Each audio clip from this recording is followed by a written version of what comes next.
Chères Dijonnaises, chers Dijonnais, en juin 2020, vous avez fait confiance à mon équipe pour mener à bien la politique écologique, économique, sociale que la liste Dijon c'est capitale vous proposait.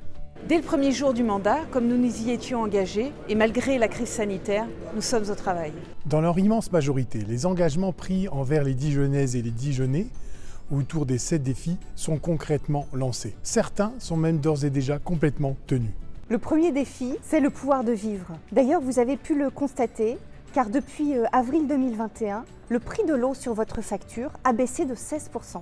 Bien sûr, nous maintenons la gratuité des musées, des bibliothèques, du temps d'activité périscolaire et de la navette City Divia.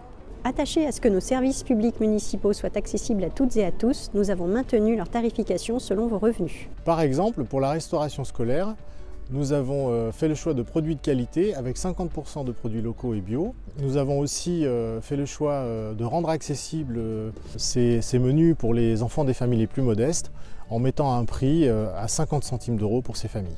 Pour faciliter la pratique sportive, nous avons étendu la prise en charge totale des licences sportives pour les familles dont les revenus sont inférieurs à 1 200 € par mois. Outre les enfants, ce dispositif est désormais accessible à tous les Dijonnais de plus de 60 ans. En ce qui concerne les impôts, la ville de Dijon n'augmente pas ses taux depuis 2017 et ne les augmentera pas en 2022. Le second défi est celui de la lutte contre le changement climatique, véritable préoccupation particulièrement chez les jeunes. Depuis des années, la municipalité, sous l'impulsion de François Rebsamen, développe une politique de rénovation énergétique. En plus de cette politique de rénovation énergétique, nous produisons du logement pour loger l'ensemble de nos concitoyens, quels que soient leurs revenus, en n'oubliant pas de les alimenter en énergie. Ainsi, Dijon possède la plus grande centrale photovoltaïque en Côte d'Or, prête à alimenter plus de 8000 habitants. Le réseau de chaleur urbain, alimenté par de l'énergie renouvelable, poursuit son extension et nous permet de réaliser des économies de chauffage. C'est particulièrement appréciable à cette période où le gaz, l'électricité et le fioul augmentent de manière très importante. Le grand projet hydrogène dont vous avez sûrement entendu parler permettra d'alimenter dès 2022 les bus et les bennes à ordures de la métropole. Plusieurs vergers urbains ont été plantés, d'autres verront le jour et la légumerie ouvrira ses portes fin 2022. Pour lutter contre la pauvreté, nous nous étions engagés à reconstruire la résidence à Brioude qui accueille quotidiennement des personnes précaires, mais aussi des enfants et des femmes victimes de violences conjugales. Nous l'avons fait puisqu'elle est ouverte depuis mars 2021. La crise sanitaire a fortement accentué la pauvreté. Nous avons maintenu avec la ville de Dijon le budget du CCS qui a, comme vous le savez, été au cœur des solidarités et nous avons adopté un plan d'urgence sociale d'1 300 000 €. Le défi numéro 4 porte sur l'accès à l'éducation, à la culture et au sport, si essentiel au bon fonctionnement de notre société. En 2022, nous investissons massivement dans l'éducation de nos enfants, car l'éducation est au cœur et au centre de nos priorités municipales. Nous allons lancer un grand plan d'investissement, le plan Ambition Éducation 2030, à hauteur de 75 millions d'euros pour les 10 prochaines années à Dijon, afin d'améliorer encore les conditions d'accueil de nos enfants dans les écoles.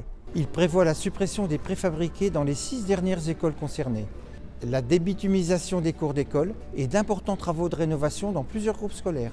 Pour la pratique sportive, de grands projets sont en cours de réalisation. Le stade municipal Trimollet dans le quartier Université fait peau neuve. La base nautique du lac Kyr sera opérationnelle en 2023, ce qui permettra aux athlètes de haut niveau de pouvoir s'entraîner, Dijon étant terre de jeu pour les Jeux Olympiques de Paris.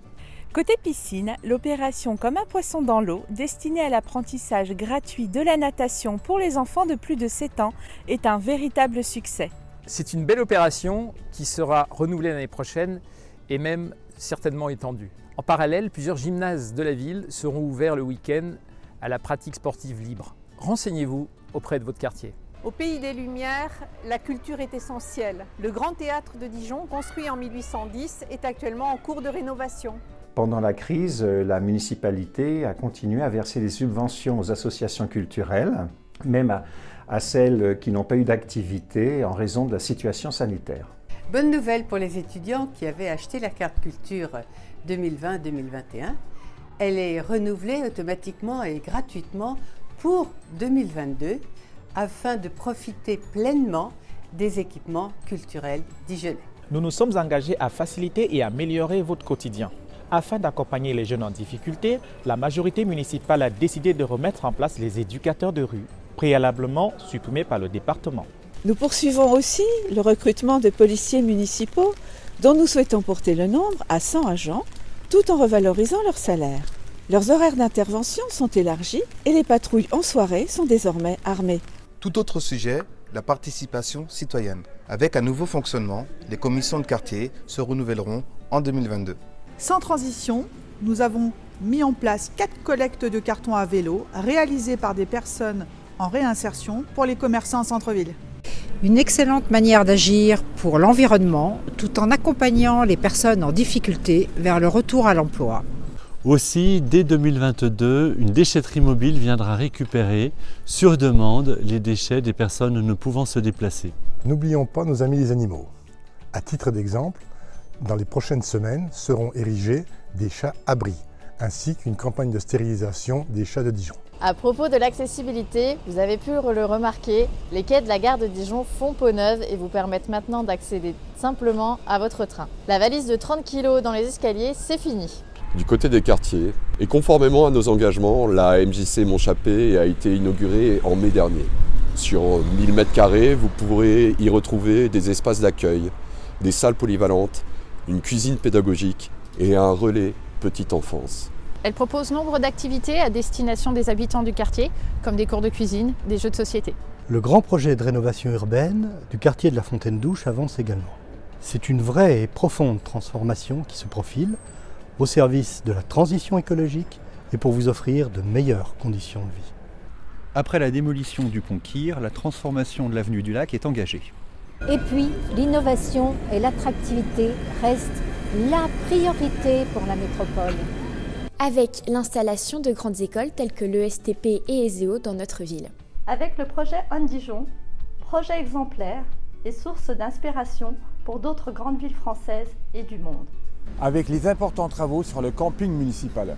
Avec l'augmentation de 250 à 350 bourses municipales à destination des étudiants les plus précaires. Avec le plan de soutien aux entreprises.